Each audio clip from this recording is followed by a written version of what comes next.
Olha, não fales com mais ninguém antes de falares comigo. O que é que acabou de se passar aqui? Isto não é aceitável.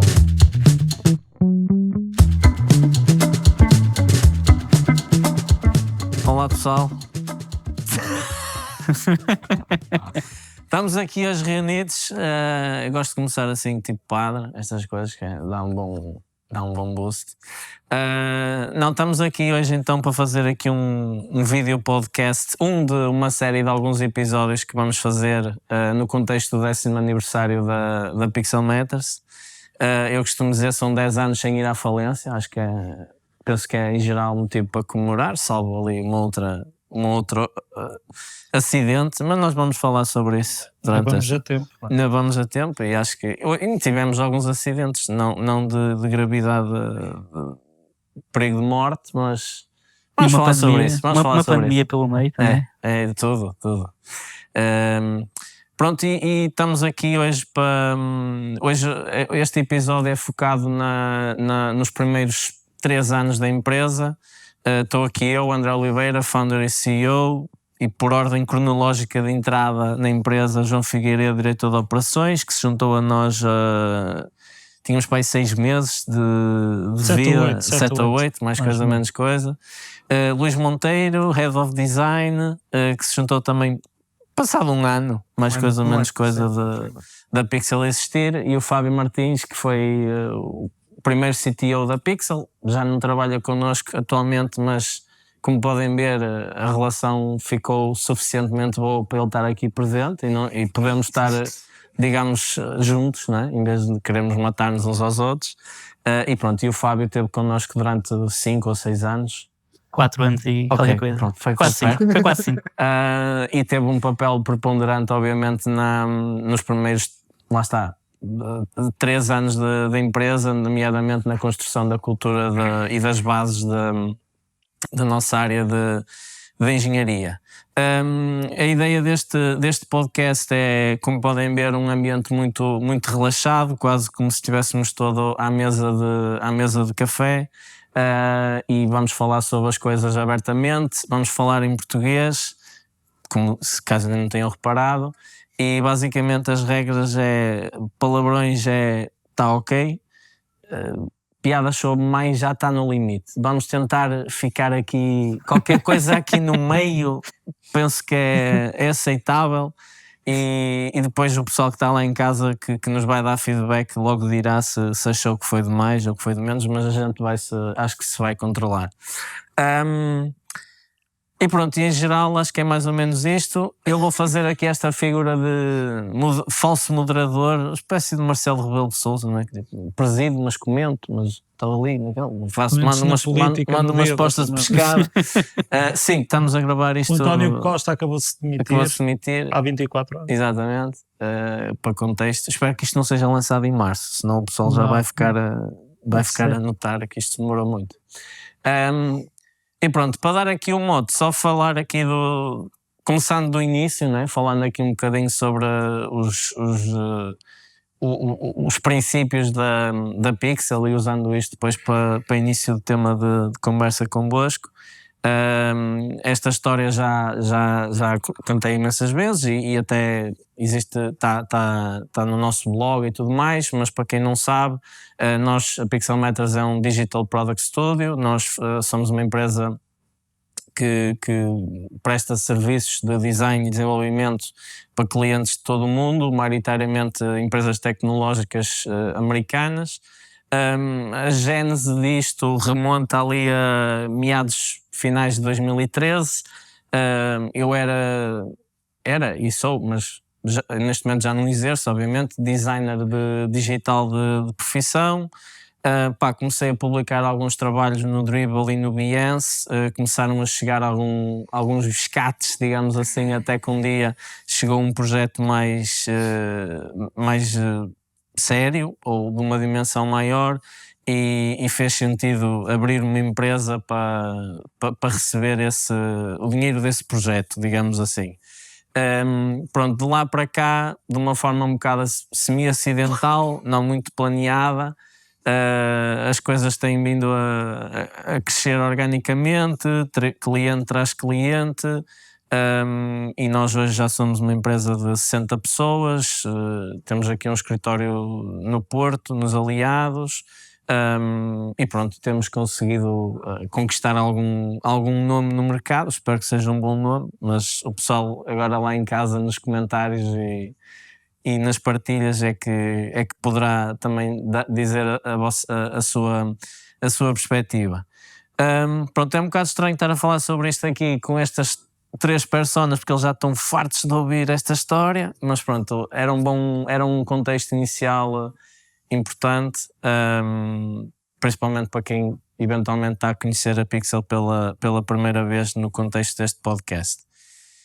Dito isto, pronto, isto agora é para falar aqui um bocadinho destes 3 anos, abertamente.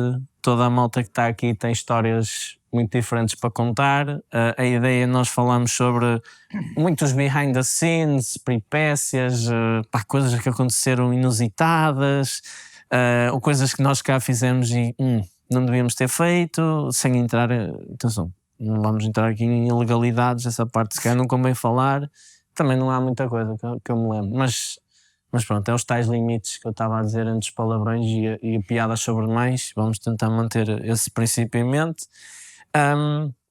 E é isso, e para abrir aqui o tema de conversa, eu acho que seria interessante perguntar e falar assim um bocado abertamente. Eu já disse que entrei na Pixel um bocado acidentalmente, portanto já respondi essa pergunta, mas abrir aqui o tema de conversa para vocês, começando se calhar pela ordem cronológica. O que é que vos deu na cabeça para virem para aqui trabalhar naquela altura? Acho que é esta a pergunta.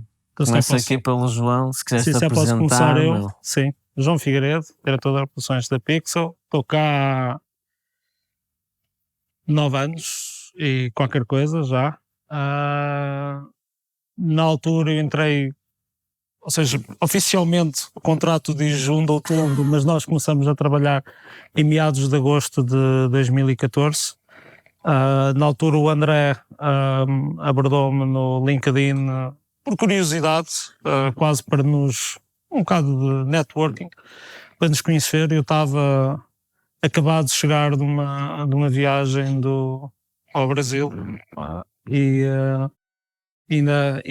efetivamente fui-me sentar com ele e na altura com o fundador, o Helder, para os conhecer com alguma curiosidade também. Eu estava na altura numa espécie de sabática / freelance e estava a tirar um mestrado na FEUP em área de multimédia, genericamente, no termo do primeiro ano já, a iniciar o segundo. E fez todo sentido para mim o desafio, não só porque eu estava na altura à procura de algo que me permitisse também continuar a estudar, ao mesmo tempo enquanto trabalhava, e fez sentido para mim o desafio de uma empresa que estava, que era muito embrionária, muito recente, com uma equipa também muito pequena, mas talvez a principal razão, ou as 2 principais razões por eu ter aceito o desafio foi sentir, tanto no André como no Helder, obviamente, um certo respeito pela postura e pela atitude deles e a forma como enquadravam não só o negócio da Pixelmetros, mas também a forma como viam o mercado, a contratação, a gestão de pessoas, etc. e tal, e também, numa segunda instância, a forma como viam a minha experiência. Eu já estava à volta de 9 anos no mercado da IT, na altura para gestão de projetos, sim. Ainda que a nossa experiência tenha começado até por sales, através de contacto com leads, etc. e tal. Para gestão de projetos e também para trazer uma figura que tinha tido muito contacto com grandes projetos de engenharia, que na altura tu e o Helder, sendo pessoas mais focadas em design de produto, eu acabei por trazer uma espécie de vertente nova, uma visão diferente sobre o mercado da IT, que talvez lhes faltasse um pouco. E nada, era conveniente na minha situação atual, fazia sentido para mim. Eu nunca fui um profissional com receio de correr o risco de começar as coisas do zero. Na realidade, havia um ambiente startupish, ainda que não fosse propriamente uma startup, mas havia um ambiente de startup. Estavas a trabalhar dentro da nossa casa, não é? Portanto, E pronto, isso também não me incomodava em nada. E fez sentido para mim, essencialmente. foi uma resposta muito séria, meu. Sim. Não é para levar tanto a sério, meu. Estou pronto, se calhar a coisa menos séria, sei lá. Podes dizer. Eu fui de trabalhar na nossa calções casa. fui de calções Eu contactei-te pelo e de nome. chinelos para falar com vocês. Claro, mas era verão. Preparaste bem para a entrevista, então. Acho que sim. Preparaste bem. Eu nunca passei numa entrevista, não sei bem isso. Ok. Eu contactei-te por causa do nome, na altura, Mega Upload, não é? E Sim. pelo que tinhas feito, mas o nome, claro, foi tipo, aí, Mega Upload, este gajo. O gajo trabalhou na Mega Upload no Porto, tipo, não era uma coisa muito normal. Não. Sim, ou seja, eu tinha entre 2007 e 2012 trabalhei numa empresa em Aveiro que se chamava Triworks, que depois acabou por ser adquirida em volta de 2010 pela Mega Upload, com quem trabalhei de fevereiro de 2009, numa primeira instância como gestor de projetos e depois mais tarde como Managing Director, o role o título que existia. Até que depois, em maio de 2012, abandonei por decisão pessoal esse projeto e efetivamente mudei-me para o Porto para enverdar por um desafio diferente, digamos assim. Okay? Eu lembro na altura, foi tipo, se este gajo estava ok em trabalhar na Mega Upload, também a Pixel é capaz de não ser assim um desafio muito complicado. É capaz de safar. Não. Foi esse o mindset. Até estava certo. A Pixel nunca teve os mesmos problemas. os mesmos tipos de desafios. Não. O máximo que pode acontecer é o Monteiro levantar um drone e virem logo chatear porque não tem licença de autorização, não é? Esse tipo de cenas. O público está a pensar quem é o o Monteiro. Monteiro. O Monteiro é o momento. gajo das filmagens, está aqui atrás a olhar para nós. Aliados, não foi? Levantou um drone e veio logo a polícia. Na altura que os drones eram uma coisa relativamente recente. Não, nessa altura ainda era ok, agora hoje em dia é que está mais difícil. E pronto. Não, se calhar apenas dizer que nos primeiros tempos foi muito à base de angariação de leads, gestão de projetos, Sim. trabalhar com a equipa que já existia à cabeça, que à parte do André e do Helder era mais um designers e uma programadora muito júniores ainda, muito no começo da carreira, o que levantava alguns desafios e também começar nesses primeiros 3-4 meses começar a preparar o crescimento da equipa através de novos clientes, tanto a nível de design como a nível de engineering e nesse sentido estará cá o Luís e o Fábio. Exatamente. Como uma das primeiras contratações a esse nível. Siga. Pá, eu tenho. Tens que fazer aqui uma viagem no tempo. Tenho não é? mesmo. Éramos tão mas jovens, isto é assim, mais uma pessoa magros. depois dos 30 já. tínhamos mais cabelo. Sou dos 30. Depois dos 30 uma pessoa. A minha memória já não quer. Mas. Eu entrei na Pixel já passava dos 30. Isso. Foste a exceção à regra. Foste a exceção à regra. Sim. Opa, olha, a minha história, eu acho que primeiro era 2014, saí da faculdade. E lembro-me que eu entrei na Pixel em dezembro e lembro-me que os primeiros meses após a saída da faculdade, ou seja, primeiro trabalho e primeiros meses após a saída da faculdade foi preparar portfólio, conseguir quase mostrar as minhas skills sem ter nenhum tipo de experiência prévia.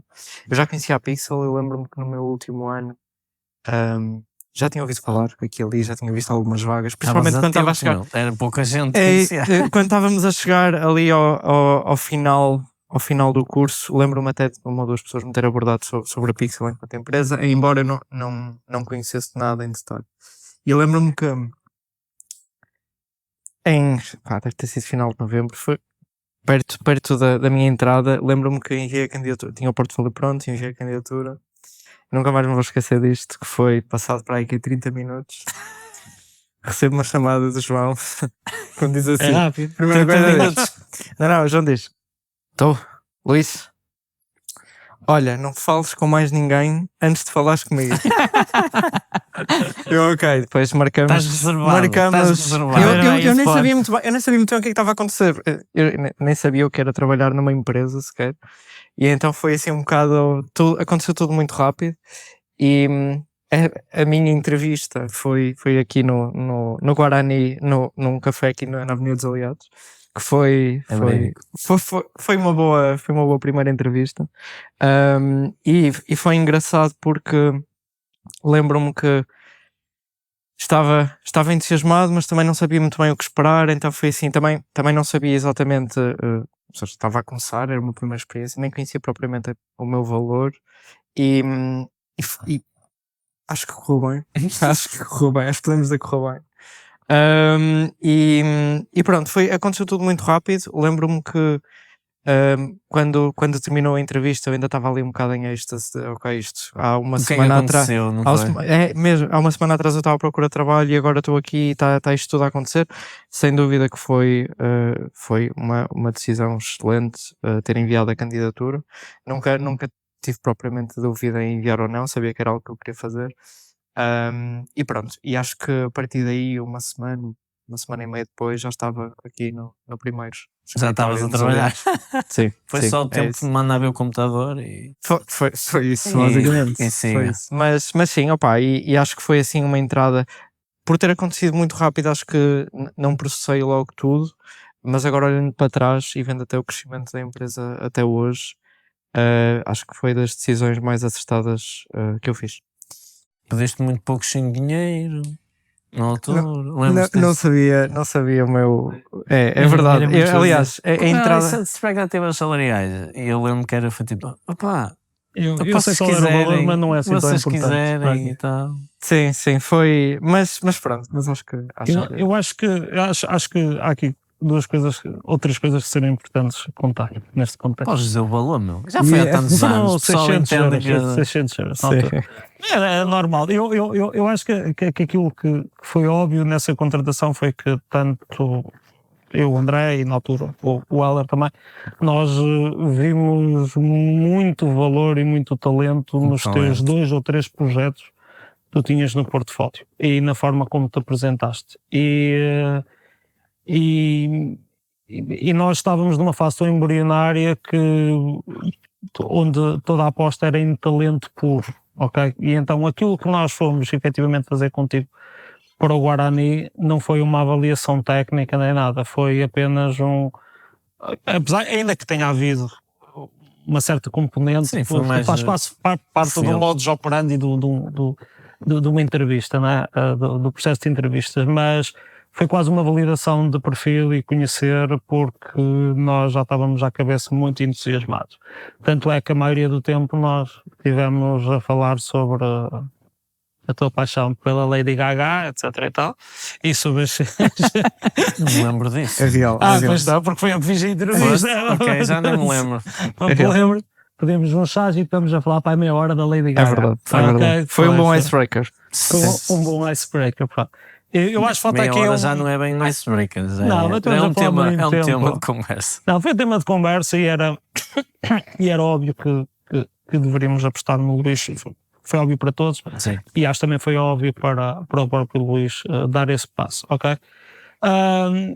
Não me lembro na altura que tipo de pressão é que tínhamos sobre projetos de cliente. Tínhamos necessidade. Mas havia necessidade. Era o projeto de Endrive. Ok. Sim. Ok. Sim. Acho que outra coisa que é importante dizer é por que razão é que estavas a ser entrevistado no Guarani, que é um café nos Aliados, super clássico nos Aliados, ou seja, a Pixel teve os seus primórdios no apartamento onde nós morávamos. O André e o Heller moravam, e trabalhamos lá eu trabalhei lá uns meses, vocês trabalham lá durante um ano. Um ano, sim. E por volta de dezembro mudamos para o primeiro escritório oficial aqui nos Aliados, que curiosamente, em relação a este onde nós estamos, é apenas uma porta abaixo. E é do mesmo proprietário. Ok. E nessa altura o escritório ainda era muito despido. Não tínhamos sala de reuniões. E não havia sala, era uma espécie de open office muito pequeno, onde cabia um pai, uma equipa de 10 a 15 no máximo, E então nessa altura fizemos imensas dezenas de entrevistas no Guarani, Ficava caro. gastamos muito dinheiro em chá. Mesmo. E, Era o mais barato que havia. Era um bom chá. Mesmo assim ficava caro. Mas era um bom chá. mas era agradável. Era Era uma um bom valia chá. a pena. Era agradável e Era um bom chá. o salão do Guarani era grande e dava para fazer entrevistas com uma certa privacidade, Sim, digamos. E as cadeiras são tipo de madeira, de pau, então Sim, tipo, o sim. candidato não fica muito confortável. Uma espécie de tortura É chinesa. isso, é ali aquela Não. dureza, meu. Tudo Dureza. pensado ao espelho. Tanto é que o próprio Fábio também foi entrevistado no Guarani. Foste?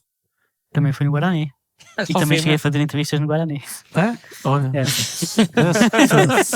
Espetáculo, meu. Mas eu. Se calhar com isto fazemos a. Fazemos aqui a transição. Vai. Eu entrei num contexto um bocadinho diferente do Luís e também do João. Eu primeiro não sou do Porto, era do Algarve, apesar de já estar há 2 anos no Porto e estive na realidade numa outra empresa, uma startup, que foi cofundada por mim e outra pessoa na altura e era o CTO da altura. CTO na realidade é só mesmo em título, porque o resto Era no sentido de ter faz tudo, não é? Faz marketing, faz sales, faz recrutamento, faz back-end, front-end, infraestrutura, faz tudo. Claro. Mas foi uma grande aprendizagem na altura e foram 2 anos muito. Eu costumo dizer que foi o meu segundo curso.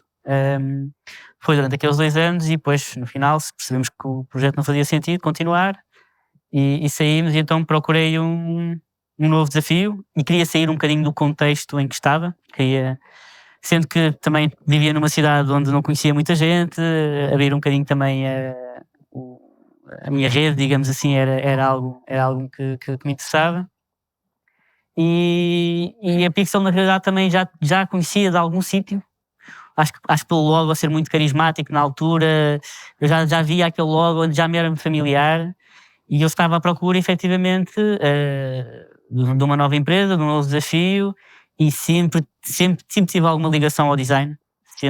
Mesmo nas empresas anteriores trabalhei sempre com designers. O meu primeiro emprego foi numa empresa de renome, na realidade, nessa área, e sempre teve esse lado sempre gostei de trabalhar em empresas que tivessem algum foco nisso.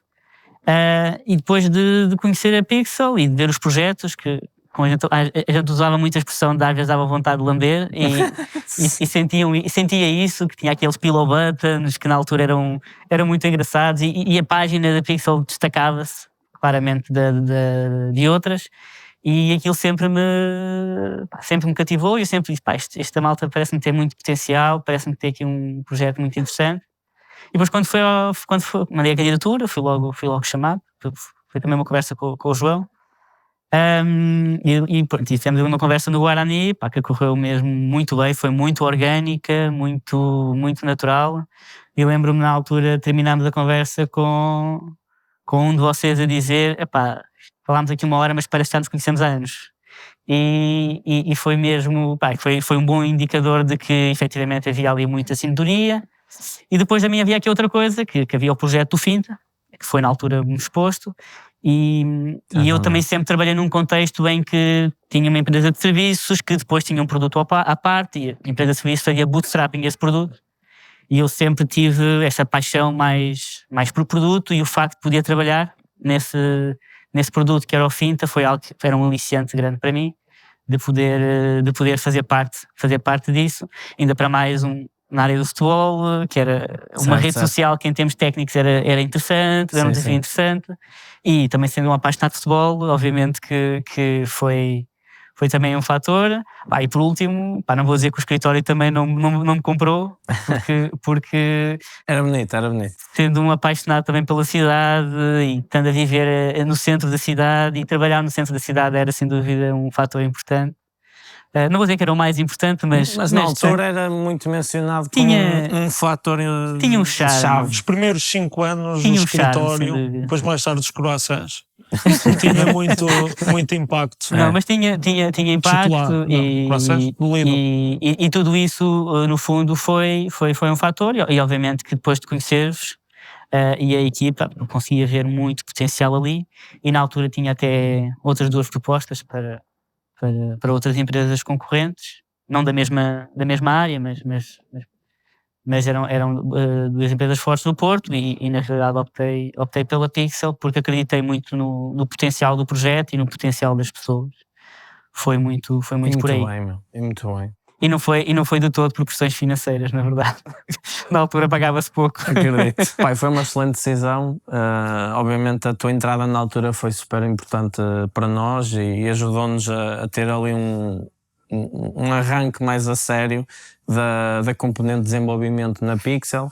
E se calhar podemos pegar nisso e falar um bocadinho sobre, ou seja, a empresa, obviamente devido às origens dos cofundadores, que já foi referido, que era eu e outra pessoa chamava-se, que era o Helder.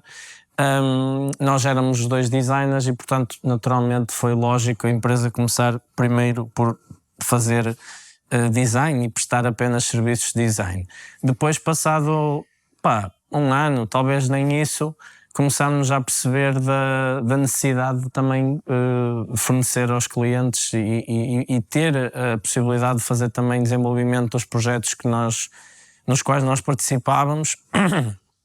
E curiosamente, falando aqui um bocadinho das motivações para isso, quando falo disto, muitas vezes o pessoal acha que foi uma motivação financeira ou económica de tipo, digamos, de expansão do negócio, que efetivamente é uma componente que existe, mas a principal motivação para dar esse passo foi frustração de portfólio e frustração de qualidade do trabalho, porque basicamente o que estava a acontecer era nós estávamos a ter muitas dificuldades em conseguir que os nossos clientes implementassem o trabalho que nós estávamos os projetos que nós estávamos a fazer, a desenhar com qualidade, com perfeccionismo, de uma forma pixel perfect, e isso estava basicamente a ter um impacto negativo no nosso portfólio, porque sempre que chegava um cliente à Pixel que nos pedia, olha, manda-me aí uns links de uns sites ou de umas apps que vocês fizeram, nós ou não tínhamos, porque às vezes os projetos não tinham visto a luz do dia ou qualquer coisa, ou se tínhamos, era tipo, tínhamos vergonha de mostrar aquilo porque, o design não tinha sido minimamente respeitado, podiam estar lá umas cores ou uns estilos quaisquer, mas a gênese da coisa não estava lá. E então nós identificámos aquilo como um problema de saúde do negócio, por assim dizer, porque na altura também relembro, estamos a falar há 9 anos atrás, ou 8, não havia tanto esta cultura generalizada no mercado da importância do design, da importância de um bom front-end, uma implementação pixel perfect, e era difícil de encontrar um cliente que realmente investisse nisso, ou seja, eles investiam connosco no design, mas depois faltava a materialização do nosso design, que tinha não só um impacto no trabalho, no projeto dos clientes, mas também, obviamente, um impacto depois no nosso portfólio. E esta foi realmente a motivação principal para darmos esses passos. E pronto, claro que desde esta ambição e deste desejo até conseguir realmente começar a prestar esses serviços foi uma aventura. E vocês devem-se recordar de algumas... Era difícil arranjar um programador tolo o suficiente para se meter no meio dos designers, basicamente, assim, era um bocado por aí. Sim, era muito complicado, ou seja, a indústria de IT em 2014 no Porto, principalmente, ou seja, uma indústria... ou seja, havia muitas empresas já estrangeiras, norte-americanas, a chegarem e a fazer investimentos cá, mas a indústria ainda estava numa espécie de fase juvenil, digamos assim, claramente, não só do ponto de vista de condições de trabalho, falava-se muito de agile e de startup de uma forma muito quase ingênua, muito aberta à volta dos tópicos, e era claramente a indústria em Portugal em geral precisou dos últimos 10 anos também para amadurecer claramente, ok? Acompanhando obviamente as tendências do mercado internacional, principalmente vindo dos Estados Unidos, de Silicon Valley. Mas sendo uma empresa, a Pixel sendo uma empresa muito recente, não tendo uma gênese ligada à engenharia, não sendo uma software powerhouse ou algo ou algo similar, teve muita dificuldade em fazer a primeira contratação. Nos primeiros projetos que nós tivemos para clientes,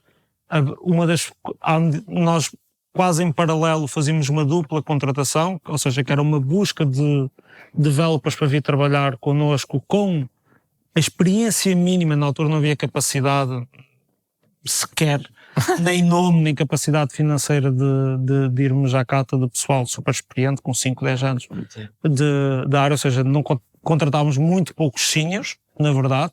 Por isso, nesse sentido, ter encontrado uma pessoa como o Fábio, que até já tinha alguns anos de experiência e algum know-how, acabou até por ser uma sorte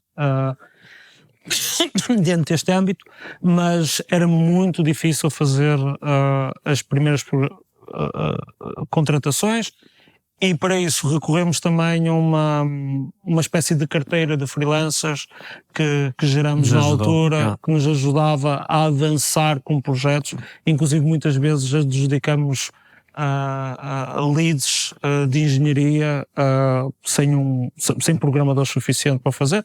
Isso é uma coisa mais ou menos natural, e depois já precisa às vezes gerar recrutamento para preencher essas necessidades. Isso acontece de forma regular, mas digamos que estávamos numa fase super embrionária onde não tínhamos sequer equipa para tomar conta de 1 ou 2 projetos de cliente com equipas mínimas de 2 ou 3 pessoas, ok? E então acabamos por A mais B e numa espécie de concorrência de mercado de algumas empresas maiores. Na altura quem puxava todos os recursos, principalmente, talvez fosse a Blip principalmente, que fez até umas grandes campanhas em 2014, e onde nós tínhamos muita dificuldade em concorrer com eles, claramente, ok? Sim, foi uma das empresas com a qual me candidatei na altura a par da Pixel. E não foste para lá, meu? És mesmo tolo, meu. És mesmo tolo, meu. Daquelas 3 empresas que falei, foi uma delas que estava em calha, porque efetivamente era a empresa da altura. Era. No Porto. Farfetch só apareceu 1 ou 2 anos. E também aqui nos Aliados, muito perto, nos Aliados. Mas era um contexto de empresa muito diferente daquilo que é a Pixel Meta. Mas eu recordo que efetivamente foi um processo difícil inicialmente, em termos de recrutamento. Muito porque não havia muito por onde a gente pudesse vender. Okay? Esse era o desafio. Como é que a gente vai vender uma ideia de projetos de engenharia que seja aliciante e cativante, sem ter outros engenheiros, sem ter uma cultura. E isso para mim foi uma evidência desde o início. E o desafio ali foi tentar não vender aquilo que tínhamos agora, mas sim aquilo que podíamos ter mais à frente. Okay? Potencial. E muitas vezes as conversas mesmo de entrevista, para conseguirmos trazer novas pessoas na área de engenharia, muitas vezes vinham nesse sentido. Sim, era muito assustador em geral para os programadores, ou seja, não tendo capacidade de contratar seniors logo à cabeça, contratar júniors, a maioria deles queria vir trabalhar com outros seniors em contexto de equipa, e não queriam atravessar uma espécie de deserto sem ter pessoas que tivessem transmissão do conhecimento técnico para eles. E até me recordo da primeira contratação, que foi um tipo que teve um dia connosco e depois fez ghosting. Fez ghosting completo, e ficámos todos por tentar perceber o que é que aconteceu ali. Eu acho que esse período foi mesmo difícil para nós. Foi assim uma travessia do deserto que durou praticamente desde que tu entraste até para aí 6 ou 9 meses depois de tu teres entrado. Ou seja, estamos a falar de um período de 1 ano e meio em que realmente era nãos a toda a hora, e havia... Sim, nós tivemos algumas contratações, 2 ou 3 contratações iniciais. Sim. Mas durou para aí 1 a 2 anos de passarmos ali daqueles 2, 3, 4 programadores. Mas isto também tinha uma ligação não apenas a recrutamento, também tinha uma certa ligação à nossa capacidade inicial de vender serviços de engineering também, porque toda a gente olhava para nós e via imediatamente uma empresa de design pura e dura. Okay. Sim, eu acho que esse período, apesar de pronto, foi uma fase difícil, mas foi um passo difícil de dar, pronto, principalmente para quem como eu, por exemplo, que nunca tinha tido uma empresa, nunca tinha tido experiência a passar por esse processo, não percebe nada de dev, não consegue ou não conseguia perceber melhor a cabeça de como é que funciona determinados perfis, mas eu acho que foi uma fase muito importante de afirmação e de estabelecimento de alguns princípios culturais. Porque eu lembro-me de uma situação, por exemplo, que acho que posso contar, sem falar obviamente em nomes, de uma pessoa que nós entrevistámos, um programador, e que dentro do contexto que vocês referiram, que a Pixel não era não era aquela empresa desejada por toda a gente, nem nada que se pareça, éramos pequeninos, éramos para aí 4 ou 5, pouco conhecidos, tínhamos algum potencial e alguns sinais porreiros, mas não tínhamos, ainda nos faltava muita coisa, inclusive os benefícios, essas coisas todas, na altura nem se falava sobre isto. Sim, os mínimos. Eram só os mínimos. E eu lembro de uma entrevista em que a pessoa, nós terminámos a entrevista, fizemos uma proposta, a pessoa aceitou a proposta e nós apertámos a mão e altamente, fixe, top, sim. Estamos mesmo entusiasmados agora por trabalhares. E ele antes de sair do escritório diz, olha, mas eu como estou no outro processo, se eles me ligarem e me fizerem uma proposta, eu não sei. E nós não tivemos uma reação imediata, foi tipo, ok, pronto, vai lá. Fomos apanhados de surpresa. E depois a pessoa, lá está, no escritório antigo, a pessoa desce as escadas e eu lembro que nós olhámos tipo uns para os outros e foi tipo, o que é que acabou de se passar aqui? Isto não é aceitável, não. Nós não podemos deixar que a Pixel seja o parente pobre, que é tipo a segunda escolha. E imediatamente foi tipo óbvio, nem houve grande conversa, foi tipo um minuto. Imediatamente peguei no telemóvel, liguei ao gajo e disse, olha, desculpa lá, mas olha, em face daquilo que tu disseste, nós só queremos pessoas que venham trabalhar para aqui, que queiram mesmo trabalhar aqui. E como tu não tens esse desejo real, olha, respeitamos, mas esperamos que tenhas uma proposta nessa outra empresa, mas fica assim, a nossa proposta está fora da mesa. E acho que foi um momento importante que até hoje me recordo. Sim. Foi talvez o momento mais marcante, ou um dos momentos mais marcantes, mas através de várias experiências, que não foi apenas nos primeiros meses, eu diria até nos primeiros 5 anos. Sim. E inclusive ainda agora se mantém um bocado esse espírito. Nós acabamos por ir trabalhando e iterando naquilo que nós definimos quase como perfil cultural Pixelmatters e onde nós acabamos por às vezes lutar um bocadinho contra o vento naquilo que é a tendência de mercado e ser rigorosos, mesmo às vezes sob alta pressão de precisar destas pessoas para nos ajudar, mas sermos rigorosos e não permitirmos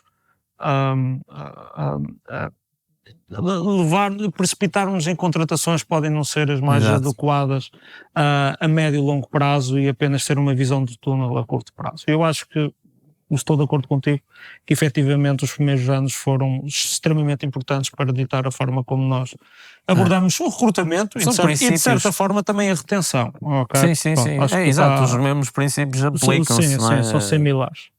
Eu acho que poderia ser interessante nós falarmos um bocadinho sobre a cultura de engenharia, que depois fomos criando, mas também a cultura de design, e se calhar podemos agora desviar um bocadinho mais para o lado do design para depois voltar ao dev, porque obviamente que eu sou biased, não é? Mas eu acho que e vocês obviamente estão à vontade também para falar sobre isto, não é evidente, não é só para o Luís o tema, não é?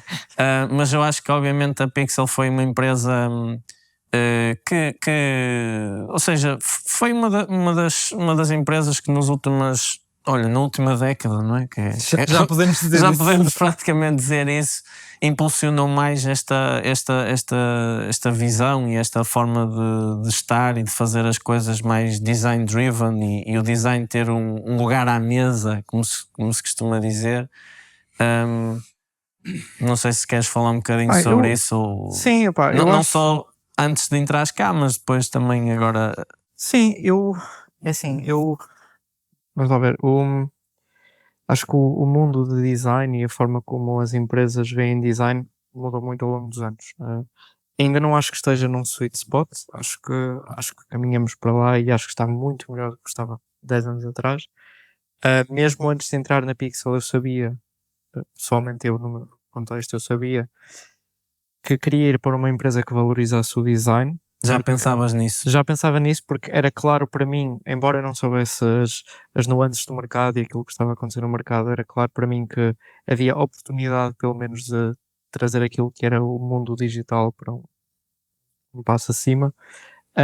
E eu vi a Pixel como quase um pioneiro ou uma primeira entrada nesse sentido. E eu acho que olhando 10 anos para trás e olhando para aquilo que era o mercado na altura e a forma como nós trabalhávamos, à parte daquilo que são ferramentas e processos que vão mudando e facilitando ao longo do tempo, eu diria que foi, da minha ótica, uma das primeiras empresas que trouxe o tal lugar para a mesa, pelo menos num contexto local e até diria nacional, mas pelo menos para dar valor ao design ao ponto de que não é simplesmente ali um apêndice, não é uma empresa focada em engenharia e temos ali 10, 20, 30, 40 engineers que depois e o design vem em segundo plano. Acho que não, acho que sempre foi muito, muito equiparado, tornou-se muito equiparado ao longo dos anos e pronto, e acho que nesse sentido o que é curioso é que todos estamos aqui, não é? Tipo, falamos sobre isto como... Vocês falaram sobre isto, vocês, João, Fábio, como um ponto de, tipo... Sim. De motivação para... Sim. Não é? Eu gostava de dizer só uma coisa. Na altura, em 2014, só relembrar um bocadinho, eu acho que o papel do Steve Jobs e da Apple, e acho que deves lembrar muito bem disto, porque nós mesmo nos primórdios da Pixel falávamos muito sobre a Apple em geral e o papel deles na abolição, de certa forma, à volta de 2010 do Flash e entrada no HTML5 e novas tecnologias, principalmente focadas em front-end, acabou por mudar o paradigma para os 10 anos seguintes e ainda está um bocadinho latente naquilo que seria design para o web, porque eu vim de uma empresa onde se trabalhava muito, na altura da Treework, pré-Mega Upload, onde se trabalhava muito com sites quase de experiência. Ainda existe essa vertente no mercado, sim. mas eram mais sites de experiência, muito orientados a Flash, com design em esteroides. Havia coisas muito porreiras, com 3D, com animação. Era quase arte digital. Sim, quase arte digital. Havia coisas muito porreiras e coisas muito desafiantes de se fazer até do ponto de vista de engenharia na altura. Mas depois, em 2010, foi feita uma transição para um novo tipo de tecnologias e eu acho que a Pixel bebeu muito indiretamente desse novo paradigma tecnológico e engenharia, e o design acaba por ser influenciado também por influência do Steve Jobs por isso, ok? E depois, a outra coisa que eu diria foi, nenhum de vocês ainda estava aqui, eu não sei se vais lembrar disto que eu vou dizer, mas uma das primeiras conversas que nós tivemos à volta, as primeiras semanas, digamos assim, à volta do crescimento de engenharia na Pixel, havia quase uma espécie de requisito, uma imposição, que era que engenharia e design nunca poderiam ser duas áreas concorrentes e com problemas. Era uma coisa que sempre me deu muita comichão no mercado. Quase uma intolerância pessoal em relação ao desrespeito às vezes que no mercado da IT existe entre engenharia e design e vice-versa. E então isso também foi um dos pilares de Sim, certa foi. forma, culturais da Pixel, na forma como estas duas áreas se interligavam, ok? E é bom ver que praticamente 10 anos passados e essa simbiose e esse respeito, conta-se pelos dedos de uma mão em 10 anos o número de conflitos e fricções que houveram entre engenharia e design nesta empresa. Isso é um excelente Claro, ponto. claro. E eu acho isso Sem dúvida alguma, e diria que até é dos pontos mais fortes em termos culturais da empresa, sim. que não trabalho cá nos dias de hoje, mas consigo sentir de fora. Ainda se sente de fora, Consegue-se não? sentir de fora de que realmente as sinergias entre design e desenvolvimento são muito fortes, e foi algo que também nós desde o início sempre fomos cultivando. Sim, Ok? os processos foram desenhados Foram dessa desenhados forma. sempre a pensar dessa Tudo forma. foi pensado dessa forma. Foi tudo muito sempre pensado dessa forma. Designers em constante contacto com developers, quase relações de 1 para 1, muitas vezes. Sim.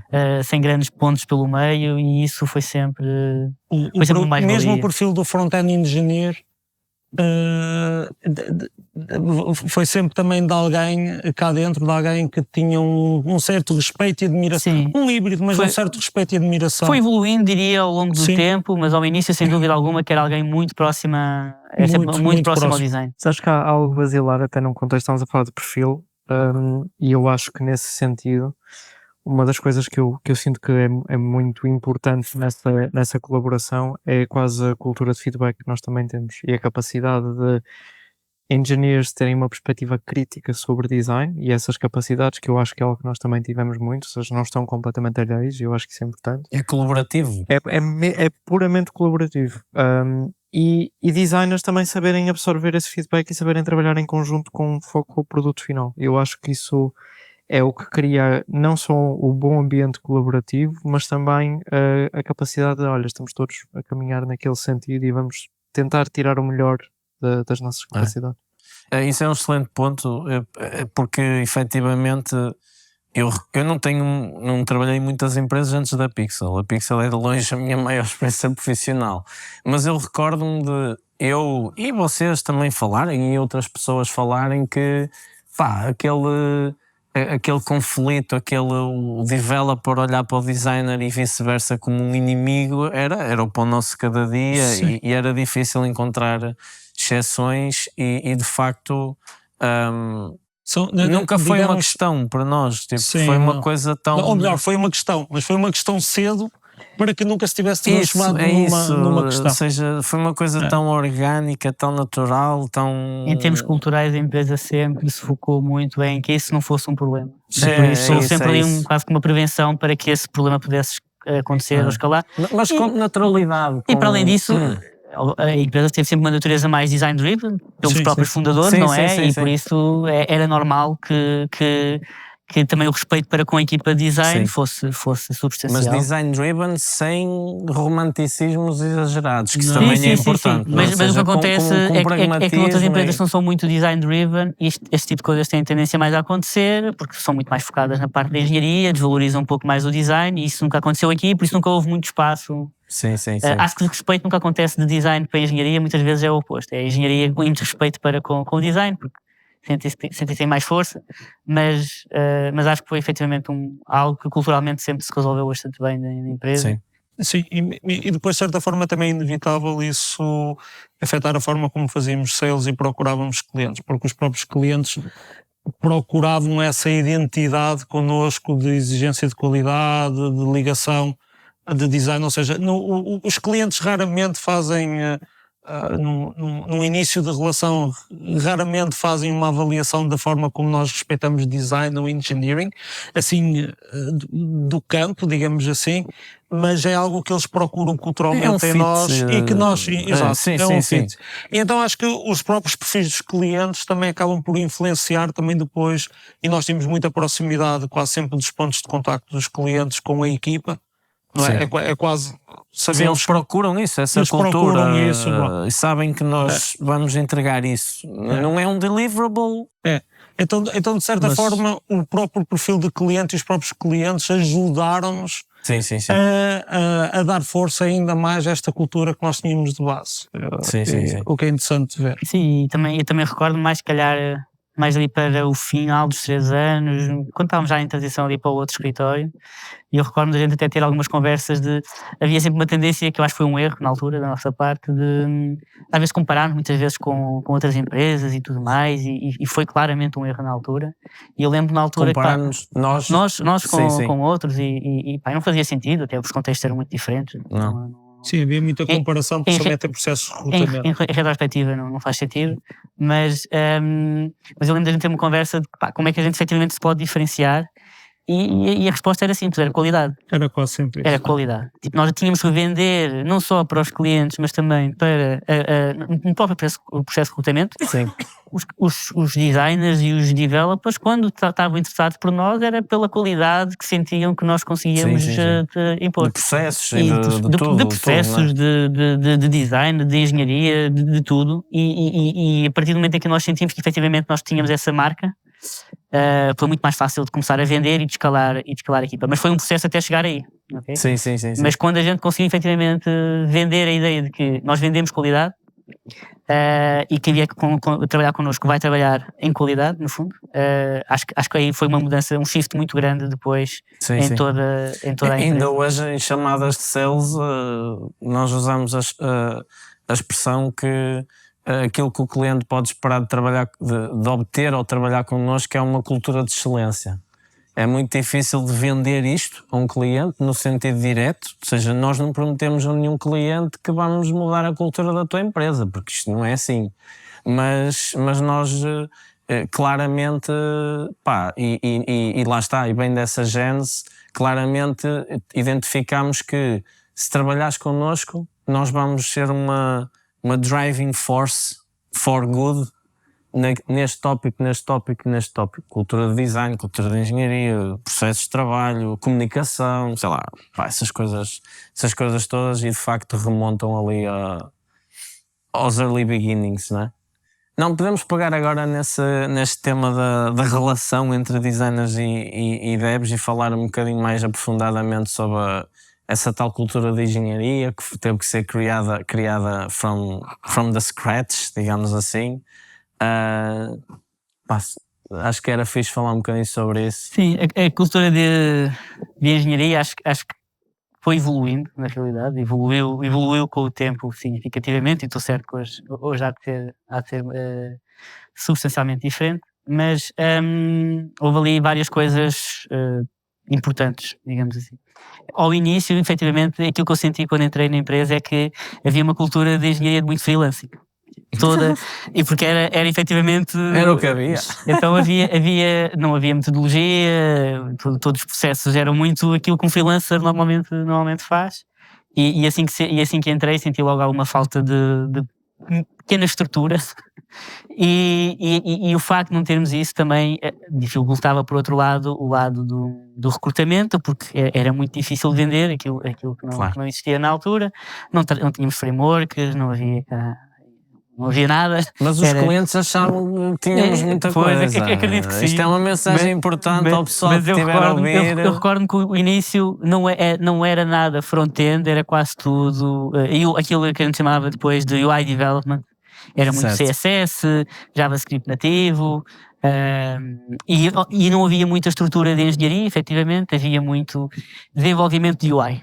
Okay? E depois tínhamos aqueles projetos em WordPress, onde aí havia uns desafios um bocadinho mais técnicos, mas que geralmente também tinham um reflexo muito de desenvolvimento freelancing, muito caóticos e pouco organizados. E sem dúvida que ao início foi a minha preocupação foi um bocadinho esta, de trazer um bocadinho mais de engenharia num desenvolvimento que tinha muito pouco de engenharia. E eu acho que houve aqui uma combinação interessante, na realidade, e um bocadinho em disputa, talvez, entre mim e o João.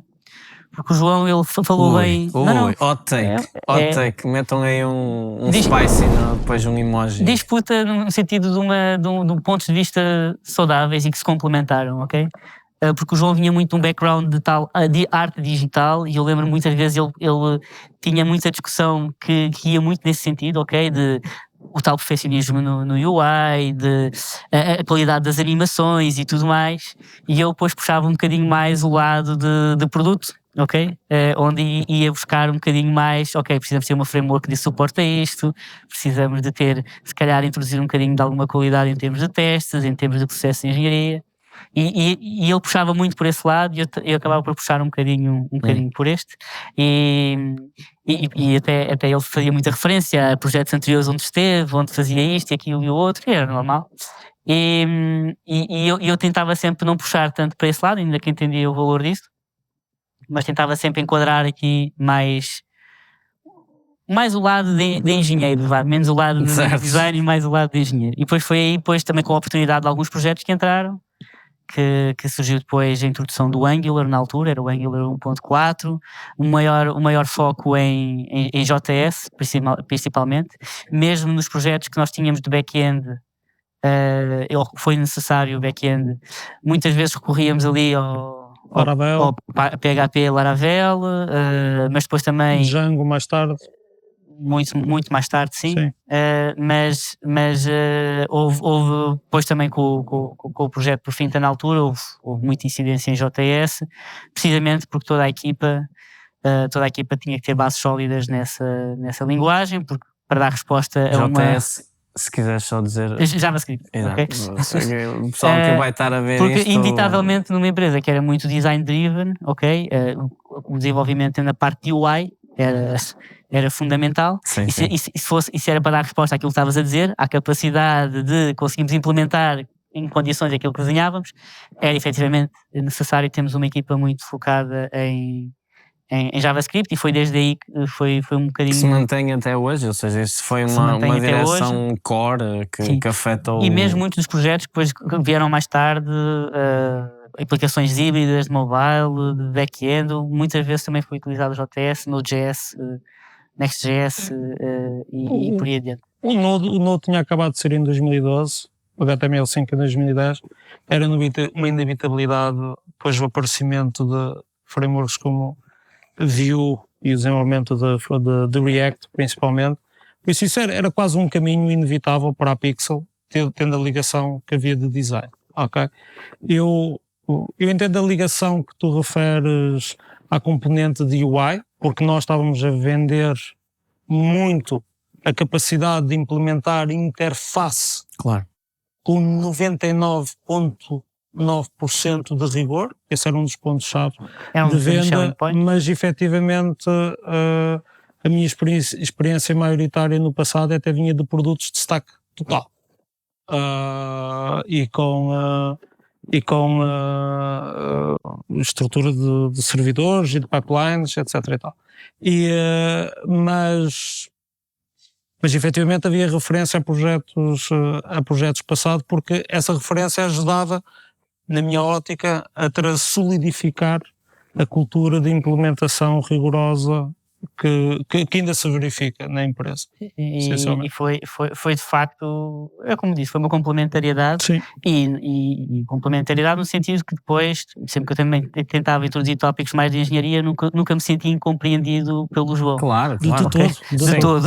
Ele sempre compreendeu qual é que era o caminho que a gente tinha que traçar e qual é que era a direção. 100%. Se calhar contigo já era mais difícil tu compreenderes porque não tinhas esse contexto, mas o João...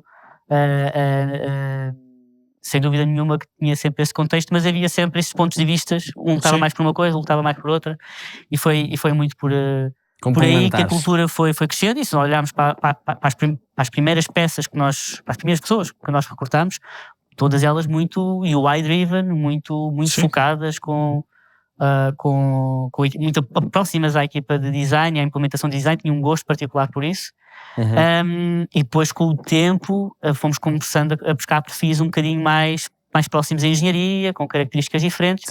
E porque também em termos de cultura de engenharia fomos amadurecendo um bocadinho e tendo outros argumentos. E a complexidade dos próprios projetos. O know-how que também já tínhamos em algumas tecnologias mais atrativas para o mercado, e que acabou por se tornar um bocadinho mais fácil à medida que fomos de buscar outro tipo de perfis, não só mais engenheiros, mas também perfis mais sénior, que acabou por conseguirmos trazer mais tarde.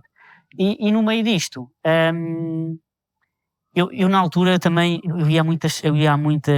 como estava muito sozinho, eu ia a muitas conferências, a muitos meetups, precisamente para conseguir embeber um bocadinho do conhecimento que eu não conseguia ter dentro da Pixelmeters, porque não tinha ninguém que pudesse passar esse conhecimento. E por isso eu tinha uma boa percepção do que é que o mercado Andava a e fazer, tal. como é que andava a fazer, e isso permitia-me também ter argumentos para perceber qual é que era a direção e a visão que a gente precisava. Obviamente sempre enquadrada no contexto da Pixelmeters, não é? Uhum. Mas foi essa visão que muitas vezes eu vendia como futuro, e que até o Rui Martins, depois mais tarde Vai estar cá contratámos, daqui a bocado. que vai estar daqui a bocado, pronto. Mas até Ou se deveria dizer num próximo episódio, não é? ele chegou a dizer uma coisa que também ficou na minha memória, que foi: epá, tu vendeste muito bem. Vendeste Era mesmo banha muito de bem cobra? Era banha de cobra, não? no processo de recrutamento. Depois vendeste vamos lhe muito bem. perguntar se ele achou que foi banha de cobra. Mas podem perguntar, porque ele já me disse que pá, vendeste muito bem na altura. Pronto, e depois ele acabou por se enquadrar, mas é isso, vendíamos muito uma ideia que não necessariamente nós tínhamos, um bocadinho. É o potencial. É o seller tantilho. Fake Fake it until you make it. É isso. E era É um o tema bocadinho isso. deste episódio, é isso. Era um bocadinho isso que nós também fazíamos na altura, na parte de engenharia. E no meio disto tudo houve uma componente fundamental, que eu acho também que não falámos muito disso, que foi o Finta. Sim. Que eu sempre referi na altura, que serviu um bocadinho como laboratório para muitas das coisas que depois fizemos ao nível dos projetos. Sim. E foi sempre um projeto que usava sempre como selling point, porque em termos de engenharia era um projeto muito, muito interessante, com uma complexidade interessante, com tecnologias edge completamente, que também deu-nos a oportunidade e a abertura para trabalhar com Android e com iOS, que não tínhamos nativos na altura. E back-end, todo o back-end. E todo o back-end, que era Node.js, que acabei eu por assumir essa pasta de implementação de toda a API de back-end.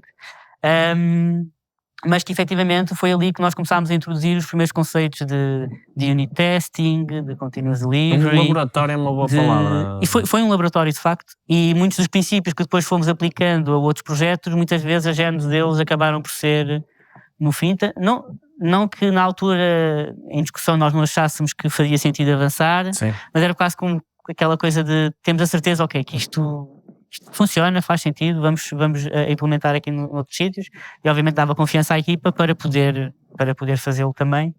Só um comentário cultural e depois se calhar um background rápido histórico do Finta, também para o pessoal perceber o que é isto, porque hoje em dia quem segue a Pixel muito provavelmente já não sabe o que é o Finta, porque já está muito lá atrás.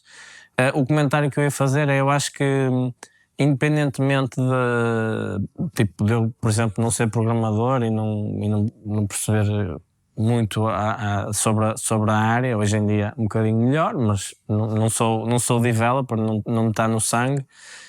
Eu acho que aquilo que nós tentámos sempre fazer, e acredito que em geral conseguimos, foi ter a questão da qualidade, que falaste há pouco, ter certos princípios de perfil cultural, de forma de estar, de tipo basilares, questões basilares de mínimos de exigência, de atenção ao detalhe, de capacidade de comunicação, o gosto em fazer as coisas bem, com carinho, como se costuma dizer. Acho que esses foram princípios que nós tentámos sempre que fossem transversais às funções, mesmo até funções administrativas, não client-facing. Tem a ver com a forma como nós vemos o trabalho. É uma forma de estar, é isso. E acho que depois também influenciou, obviamente, a cultura da engenharia e todas as outras. Queres dizer alguma coisa? Sim, e ali o Finta de facto foi um projeto importante, a meu ver, para a consolidação da empresa. Sim. Em termos de engenharia, para atrair também talento, porque muita gente vinha com... Foi mais do que engenharia, porque vinha com... havia pessoal que achava que nós éramos produto por causa do Finta, recordas-te disso? Não era apenas por causa do Finta. Não era apenas por causa do Finta. Não era apenas por causa do Finta. Ou seja, o pessoal entrava no site que nós, depois na altura, a segunda versão do site que nós fizemos da Pixel, e como nós tínhamos ali uns 5 a 8 grandes showcase, case studies, muitas vezes em recrutamento perguntavam-nos, ou não é perguntavam-nos, assumíamos que nós éramos uma empresa que tinha aqueles 8 produtos. Exato. E que desenvolvíamos aquelas coisas e aquilo não era trabalho de cliente. Ainda que o Finta efetivamente tenha sido o único produto até agora que nós fizemos internamente. Mas houve um exemplo concreto de como é que teve influência, por exemplo, quando alguém inicialmente perguntava, mas vocês fazem unit testing? A maior parte dos projetos não, mas temos aqui um que... Sim, Vocês alguma vez trabalharam com a Amazon Web Services? Não, mas ali estamos a fazer isto. O que tu estás claramente a dizer é que o Finta foi aquele projeto que nós controlamos E de cima a baixo. De cima a baixo, em termos tecnológicos. Exatamente. E que fizemos uma coisa onde nós dissemos isto era o nosso projeto ideal. De engenharia, o nosso cliente, projeto ideal de engenharia. E acabávamos e era por um selling conseguir... point em recrutamento e até ocasionalmente cliente a cliente. Sim. E a introdução mesmo também da própria Amazon Web Services e trabalhar com infraestruturas surgiu daí. Sim. Que depois acabámos por conseguir esticar para outros projetos. Sem dúvida. Mas foi muito desse. E para não falar do iOS e do Android, que também foram cores. Sim. Fora do contexto de freelancing, como referiste bem, foi o primeiro projeto onde nós tocamos em diversas áreas. E por isso é que eu digo que foi um bom laboratório, ok? Sim. E acho que também foi um bom laboratório para entendermos como desenvolver um produto, ok? Sem dúvida. Temos muitos erros na altura. Foi um bom estágio. Foi um bom estágio, ainda que o outcome final não tenha sido o melhor, mas foi um bom estágio, uma boa aprendizagem para toda a empresa. Sim. Só para dar então um rápido contexto, o Finta era era uma ideia que eu tinha já antes da existência da Pixel Matters. Na altura não tinha nem conhecimento técnico para implementar o produto, nem os recursos financeiros para fazer acontecer. E depois nós basicamente usámos o cash flow da Pixel para contratar pessoas que trabalhassem no produto e criassem o produto. Era uma rede social para adeptos de futebol. Basicamente a visão era mais ou menos simples, era as apps que existiam na área de futebol, de resultados, eram todas muito informativas. E nós achávamos que havia, ou eu pelo menos achava que havia uma oportunidade de criar uma app orientada ao futebol e mais tarde ao desporto, mas com uma componente forte social, um bocado quase como o Twitter e o Flash Score tivessem um filho, para quem está mais ou menos por dentro destas aplicações.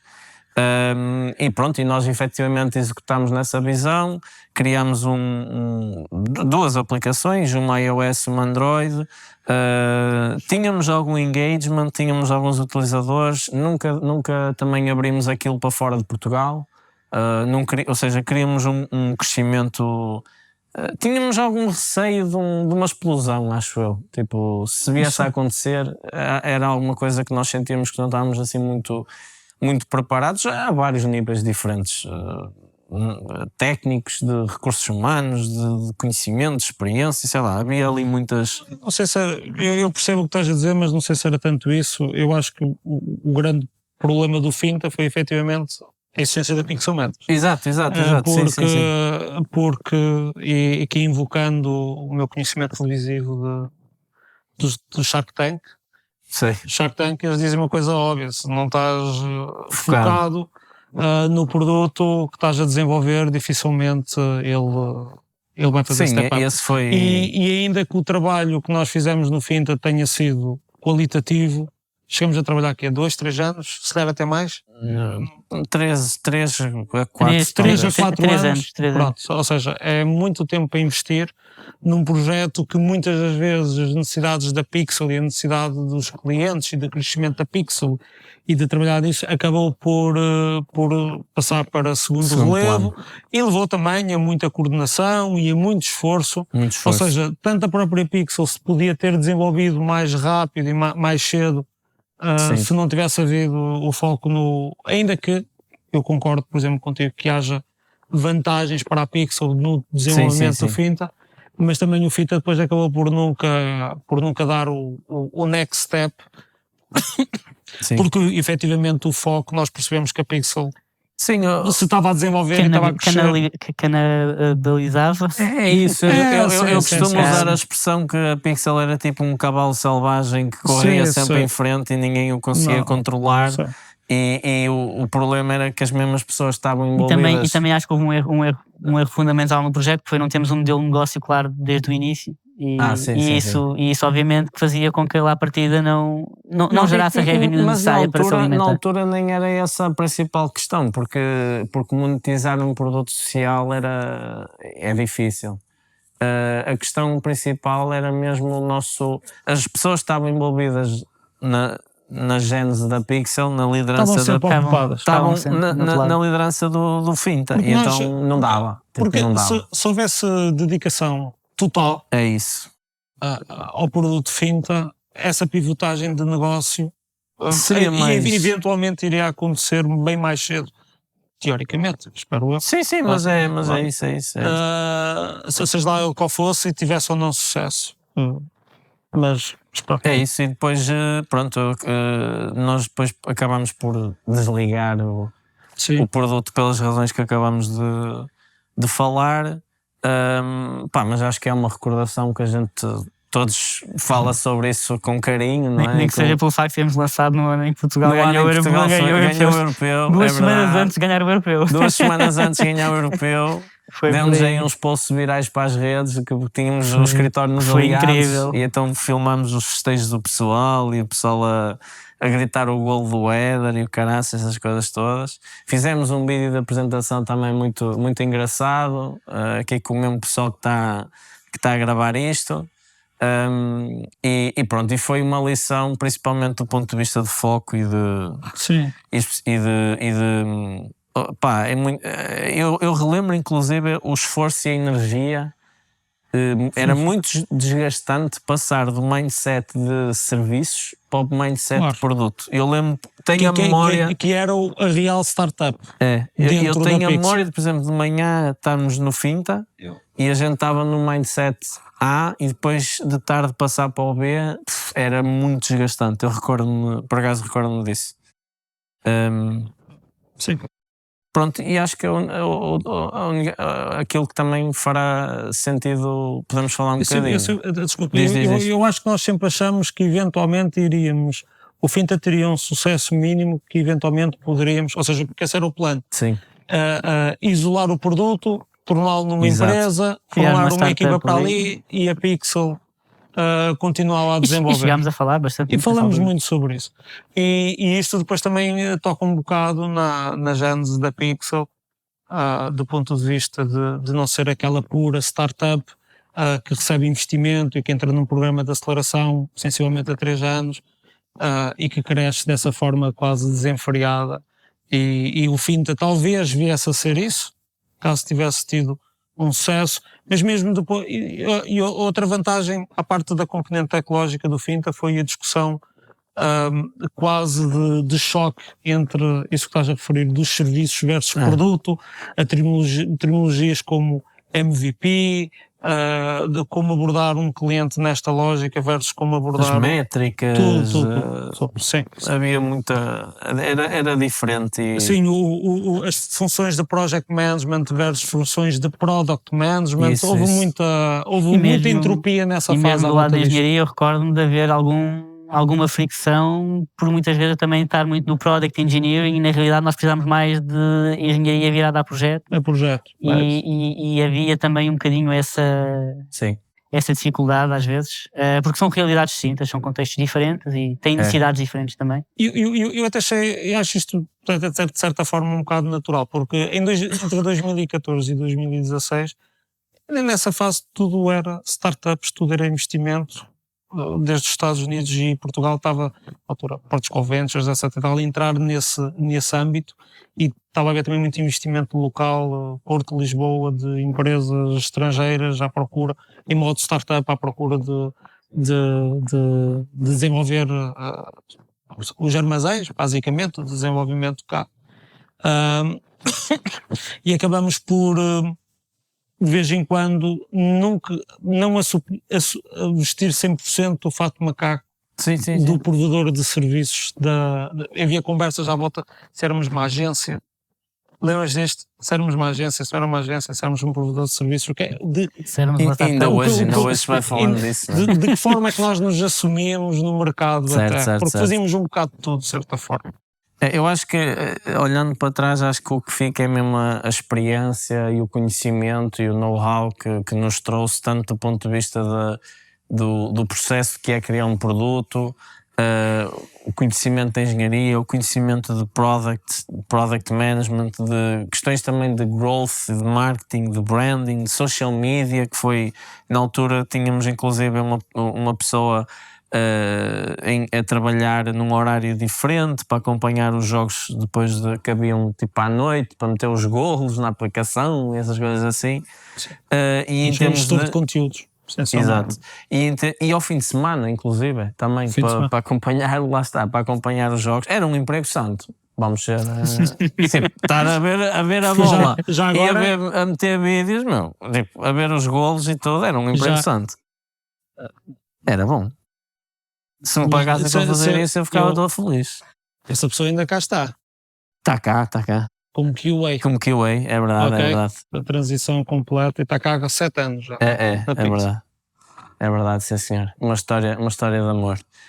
Em termos de design, aquilo na altura tinha sido ainda muito desenhado por mim, não é? Nos tempos pré-Pixel, mas depois acabámos também, na altura foi o Teles, que também vai estar cá no episódio daqui a pouco, que desenhou muitos ecrãs e desenhou a aplicação Android toda, que era um bocadinho diferente na altura da aplicação iOS. Estávamos a introduzir umas ideias novas e pronto, eu acho que a palavra laboratório acho que é uma boa forma de descrever.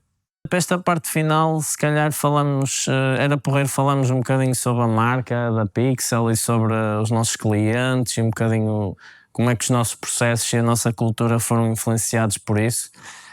Se calhar começando pela marca e focando-me na marca antiga, que não é a marca atual.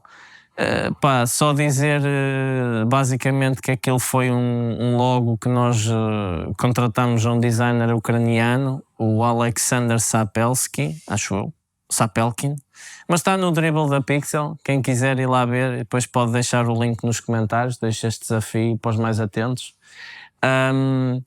E pronto, e que na altura foi muito inspirado no logo do Pinterest Style, aquele espécie de handwritten, que foi uma marca que um bocado juvenil, mas que nos serviu bem porque era fresca, era assim um bocado mais arrojada, moderna e que nos serviu bem durante os primeiros 6 ou 7 anos de empresa, até nós temos mudado para o branding atual, que é uma coisa muito mais sóbria e tudo mais.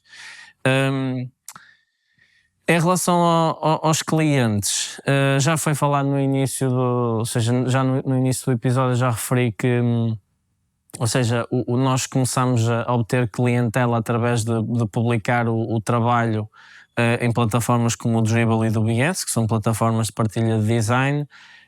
Especificamente no Dribbble, a maioria dos clientes que vinha até nós o Dribbble na altura tinha um foco no mercado americano e a maioria dos clientes que usavam o Dribbble eram malta norte-americana.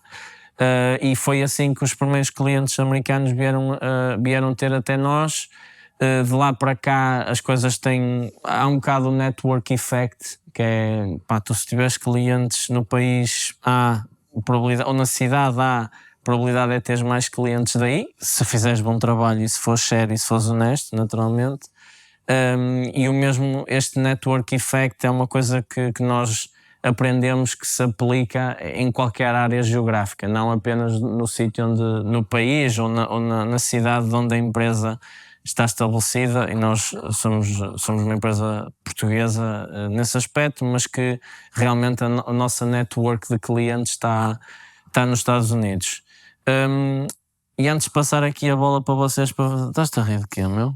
Eu também estou aqui a lembrar de uma história à volta de referrals, de um cliente que nós despedimos, ou seja, não foi o cliente que nos despediu a nós, nós despedimos o cliente. Exato. É fixe despedir clientes.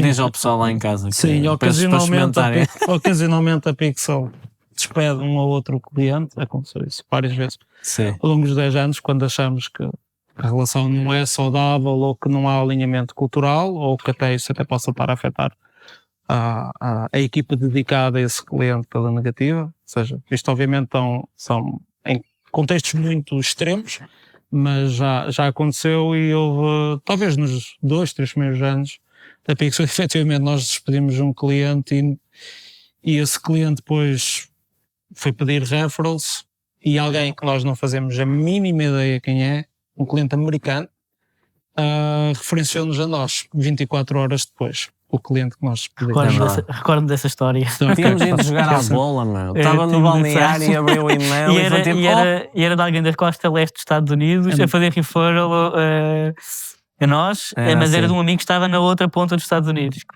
Foi qualquer coisa de épico. Portanto, isso foi mais uma prova que o mundo é pequeno, isto é uma aldeia, muito pequeno mesmo.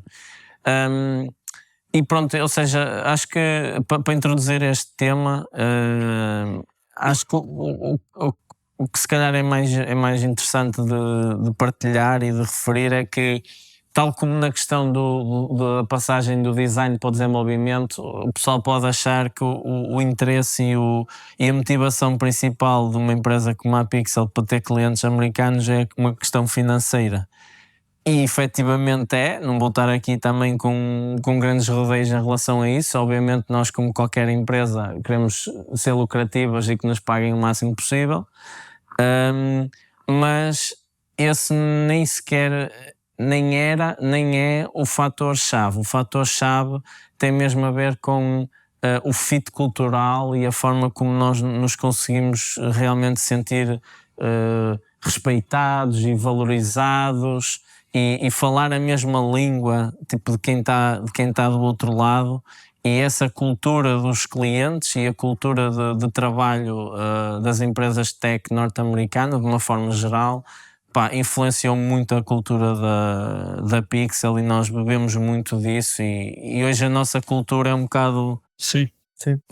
Não é? Fomos buscar ali e construímos a nossa própria aos poucos e continuamos a construir. Não sei se vocês concordam com isto, faz sentido? Sim, eu acho que obviamente que o perfil dos nossos clientes é um perfil muito particular, mas uma das coisas que eu acho que nos distingue também com os clientes com que nós trabalhamos é a forma como o perfil deles está tão alinhado com o nosso perfil e a nossa forma de estar, e a forma como a forma deles trabalharem também se nos influencia, só para influenciar, basicamente é mútuo.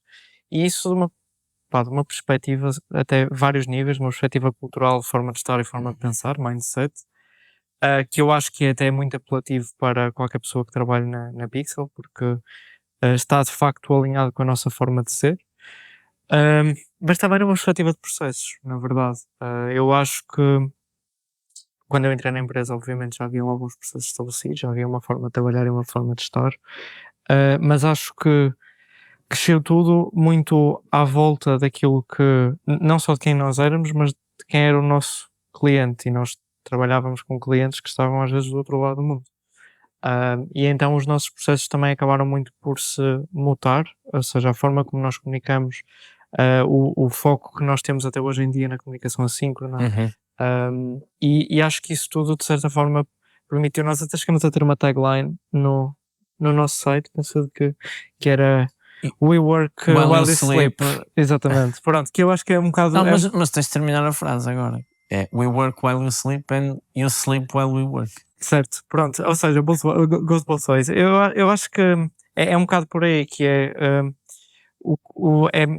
até vindo de fora um cliente que olha para a Pixel, se calhar, e alguns clientes ainda têm esses receios, que é ok, estou a trabalhar com uma empresa que está do outro lado do mundo, como é que isto vai funcionar? Como é que isto acontece, não é? Como é que... E eu acho que para nós isso hoje em dia já é tão natural que é tipo, como é que não funciona? Acho que é um bocado por aí. E então, acho que de certa forma, e passado se calhar algum receio inicial que possa existir em alguns clientes, o processo é tão natural e nós hoje em dia obviamente temos as coisas muito mais documentadas e completamente, muito mais definidas do que tínhamos há 10 anos atrás, mas acho que é tão natural que deixa de ser uma questão.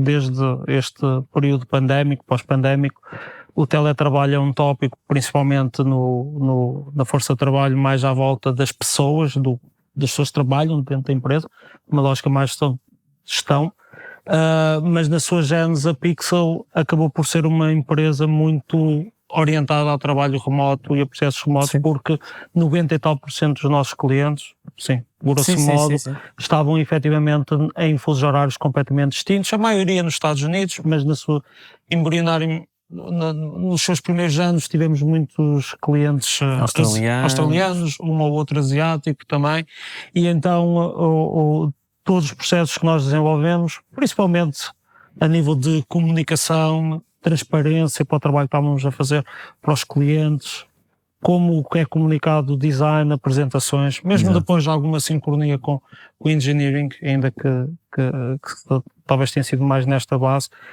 todos os processos tenham sido idealizados remotamente, ao ponto de isto é uma conversa para um episódio futuro, mas vou fazer uma referência ao ponto de que quando efetivamente aconteceu o Covid, nós já tínhamos alguma política intermédia do ponto de vista de gestão de pessoas, de trabalho a partir de casa, ou seja, trabalho remoto, mas quando efetivamente o Covid aconteceu, os mesmos princípios foram facilmente aplicados e a Pixel teve zero dificuldade em adaptar-se. Para o cliente não houve mudança nenhuma. Nenhuma, absolutamente nenhuma. E mesmo para as pessoas depois acabou por ser mas natural, foi natural.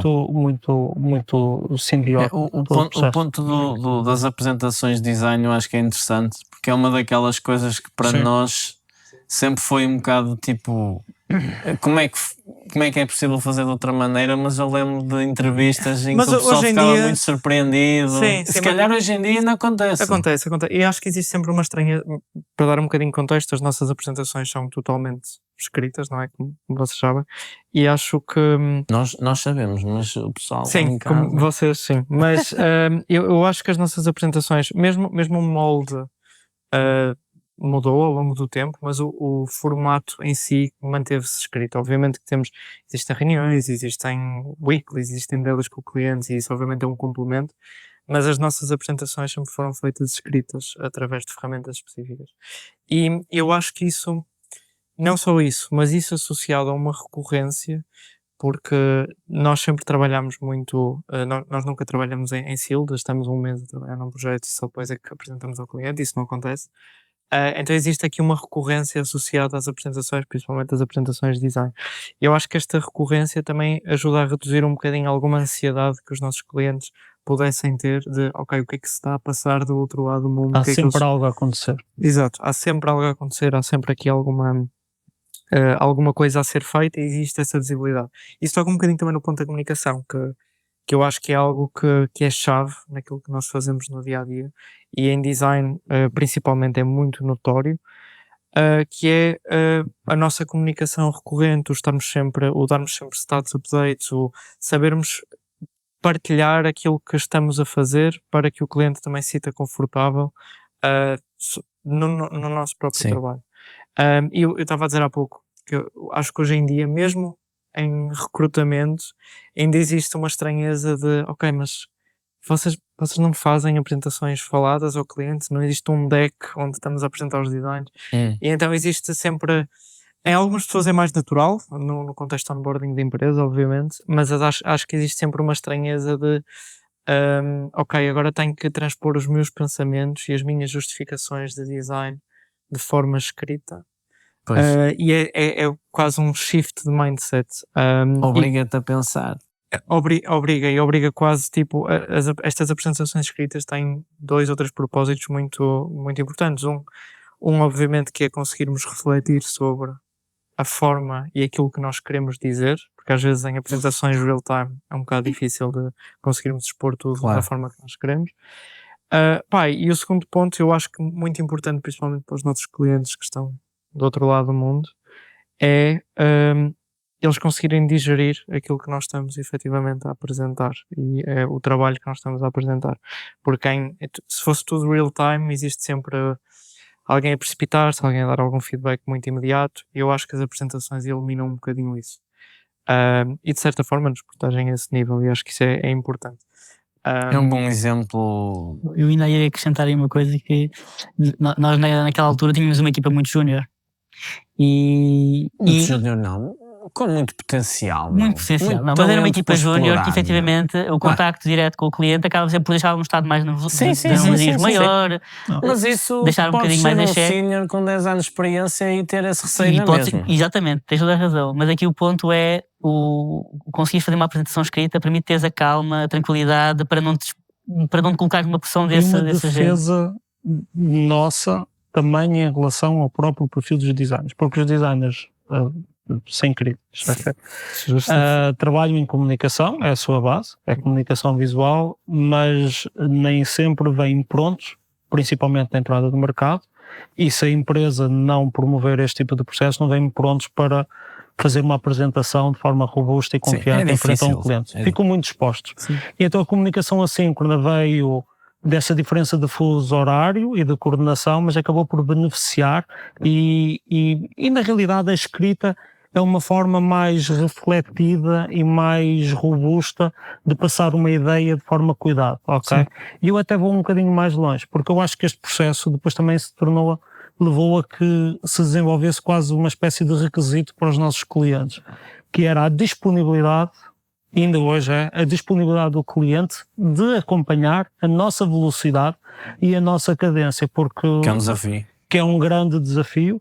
E muitas vezes os clientes vinham até nós com preocupações de transparência e de velocidade, numa fase embrionária da relação, e depois o problema, passado 1, 2, 3 semanas, o problema era oposto, era como é que o cliente conseguia acompanhar e ajustar-se ao processo, flexível certamente, mas ajustar-se à velocidade que nós estávamos a imprimir sobre as coisas, porque nós decompunhamos muito o trabalho e empurrávamos muito assincronamente. E então, muitas vezes, entregávamos algo e num espaço de 24 a 48 horas, ou seja, 2 dias úteis, o cliente, já estávamos a exigir quase ao cliente que nos entregasse feedback para progredir.